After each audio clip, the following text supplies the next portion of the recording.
Meron tayong tatlong bagyo na minomonitor dito sa loob at labas ng ating Philippine Area of Responsibility.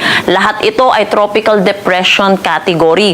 Unahin natin itong nasa loob ng ating PAR na si Neneng, huling namataan sa line 745 kilometers east ng Itbayat, Batanes. May taglay na lakas na hangin na 45 kilometers per hour at pagbugso na umaabot ng 55 kilometers per hour. Ito'y kumikilos westward sa bilis na 25 kilometers per hour.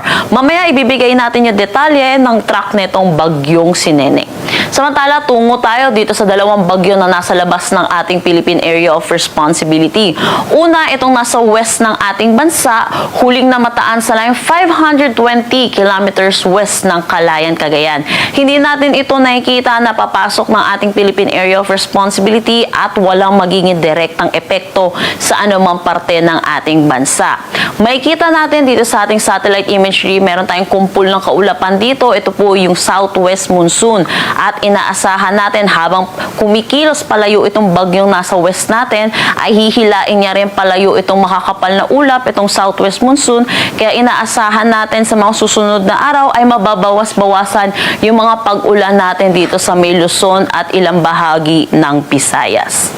Meron din tayong bagyo na nasa east naman ng ating bansa. Ito ay huling namataan sa 3,155 kilometers east ng northeastern Mindanao. Sa ngayon, malayo pa po ito kaya malaki pa yung uncertainty na posibleng maging track nito.